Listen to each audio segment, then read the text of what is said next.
As Fort Worth Housing Solutions celebrates our 85th anniversary, we look back at the agency's rich and diverse history. We've reached many milestones together, overcome obstacles and struggles, and forged a future under the mission of helping to build communities with quality, affordable housing that provides the foundation for improving lives.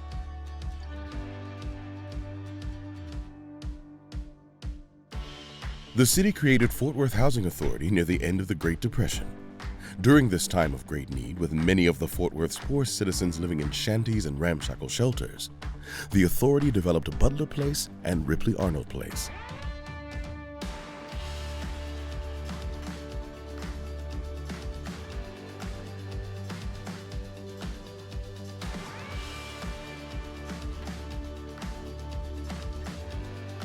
These developments, which were segregated, were designed at the time to provide each unit with the space needed for families, along with fresh air and plenty of sunlight. For this period of Fort Worth's history, Butler and Ripley Arnold ably served the city and its residents, but not without its issues. There was one way in and one way out. I think that was by design. They were controlling the black population, always know whether we were coming or going. J.A. Cavell Place came on board in the 1950s in the Stop 6 area of Fort Worth. Again, much like Butler and Ripley Arnold, there was a tremendous need for housing for residents in this culturally rich and historic neighborhood. Ripley Arnold was expanded in the 60s to offer more housing for senior citizens. Butler saw upgrades in the building of new units. This also was a time of great civil unrest in our country. Less than a week after the assassination of Dr. Martin Luther King Jr. in 1968, Congress passed the Fair Housing Act, which signaled more change for housing authorities across the country. Today we could skate down the middle. I mean, it had sidewalks, and as kids, you know, you really don't get into a lot of the things that we get into now.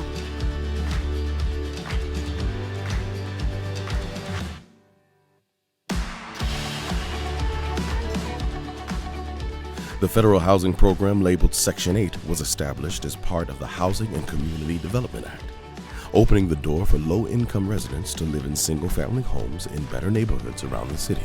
As HUD programs were cut severely in the early 1980s, Fort Worth Housing was asked to do more with less. As resources changed, priorities did not. Residents became more involved, leading campaigns to clean up Cavell, Ripley Arnold, and Hunter Plaza. I mean, everybody knows that Lily Biggins grew up in part in housing, and I think that's great. I mean, it didn't hurt me. Under the leadership of former Executive Director Barbara Holston, led to even more change.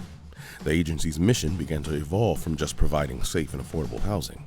The focus also shifted to the people, how they live, where they live. Partnerships were formed with groups such as the Boys and Girls Club of Fort Worth, programs that helped residents build self-sufficiency with their finances. Education, vocation training, and employment were born. For myself and for my family, without all of the stress and the hassle of worrying about paying full rent or how I'm gonna get bills paid, I've actually been able to become a better me due to housing. As the millennium was coming to a close, new opportunities began to arise. Fort Worth was continuing to evolve. So was Fort Worth Housing. In 2001, the decision to sell Ripley Arnold was met with great controversy. Kenneth Barr, mayor of Fort Worth from 1996 to 2003, remembers the political and cultural upheaval caused by the proposed sale. The fact that the Ripley Arnold complex was out of date, was not a good place for residents to live, and Radio Shack could acquire that property, it all came together. It came together, but it was very, very difficult. It was kept secret from the homeowners association until we got wind of it was from real estate agents, and we got involved because we wanted to know more about how that would affect us. Ripley Arnold sold for $20 million to Radio Shack, ushering in a new era for Fort Worth housing. The proceeds allowed the agency to begin buying properties and setting out on the mission to deconcentrate poverty. I've long thought that people that live in public housing and people that Fort Worth Housing Solutions support are some of the most vulnerable people in our society. The system has been difficult for them, and it's important to the community that we take care of these people and make sure they have decent places to live. The public housing was changing in Fort Worth. We wanted to change the face of public housing. It is so different now than when I first came. Some Ripley Arnold families were relocated to Stonegate Villas off Hewlin. Many local families fought the move. The relationship between the city and Fort Worth housing proved critical. It was really a success. I invited Mike Moncrief to come to one of the meetings after this had gone on for several years. And I said, he was mayor at the time, and I said, this is right down your alley.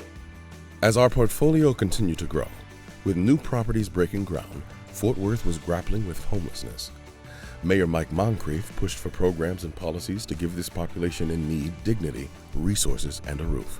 I soon recognized that this problem was not going to go away by itself, and it was going to continue to grow as the city grew. So we put together the Mayor's Commission on Homelessness. Efforts to deconcentrate poverty continued.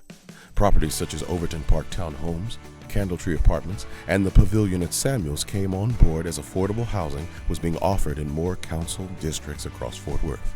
Fort Worth Housing was involved from the beginning. Of course, they had the same issue, but they didn't have enough permanent supportive housing. The people in Fort Worth start seeing things positive happen. That gives them buy-in. They want to be a part of that success story. Betsy Price served as mayor of Fort Worth for a decade beginning in 2011. The face of public housing in our city had changed. The fruits of working together with residents, communities, and developers blossomed.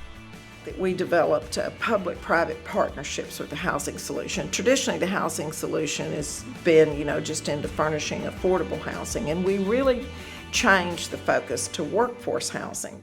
The Barbara Holston Education Fund was launched in 2014 to honor Miss Holston and give scholarships to students that were part of Fort Worth housing programs. The investment in the future of these students mirrored the investments in the future of housing in Fort Worth. Not informing the people who are serving your community, who are on the cutting edge of knowing what the community needs, and you're missing a great connection. Fort Worth Housing received HUD approval to convert its entire portfolio of public housing units to the RAD program. We've adopted the RAD program, starting with our predecessors, continuing through today. All of the work that has been done has been tremendous to try and bridge that gap, and we are truly a forerunner in that and the housing authorities across the United States. In 2020, HUD awarded Fort Worth Housing in the city of Fort Worth a $35 million competitive choice neighborhood grant. The government shouldn't be here to run things and direct it, but rather to help facilitate it. And you bring in private business, you build wealth in your community, you build jobs in your community, you enable more people to be housed in the type of housing that they need. You can locate it in different parts of the city. In December 2020, demolition began at Cavill to pave the way for a multi-phase development that include Cowan Place Senior Living, Hughes House, and Babers Manor. We've heard this a million times that, you're actually going to invest in this area because people felt like that was the forgotten land. Current Fort Worth Mayor Mattie Parker took part in groundbreakings at Cowan Place and Hughes House, which honors legendary Dunbar boys basketball coach Robert Hughes. In 2022, the city passed a bond that includes a new community hub and aquatic center in Stop 6. The site of the former Boys and Girls Club at Cavill is being transformed into workforce innovation at Talent Center with CVS Pharmacy, along with a community space that will feature a farmer's market, kids play area, and space for food trucks. This is really a business attraction tool for us. When you have corporations, businesses looking to expand or be in a place like Fort Worth, one of the top priorities they always ask about is, what does your housing stock look like? How affordable is it? Do you have a lot of different options for families? Fort Worth Housing Solutions went into its 85th anniversary year with nearly 50 properties and 8,700 rental units serving more than 33,000 residents daily. 85% of the units are offered at various levels of affordability, and a number of new mixed-income communities are in the pipeline or under construction. The properties are found in every city council district, connecting families with employment opportunities, better schools, and the means to improve their lives. Without housing solutions really helping us look holistically across the entire city, we wouldn't be in as good a condition as we are right now. The future of Fort Worth and Fort Worth Housing Solutions are intertwined, and it's a future that's brighter than ever. The work will continue to be challenging, but with the support of our many dedicated and committed partners, together we will develop housing solutions that provide a foundation for improving lives. as we celebrate our 85th year. It is just phenomenal, the work that has been done. And I truly believe that it's been done in a way that only Fort Worth and people with big hearts could make happen. And I think that's the difference. That's really the differentiation between Fort Worth and what goes on here and what goes on in other counties and other cities, is we have big hearts and we believe in taking care of each other.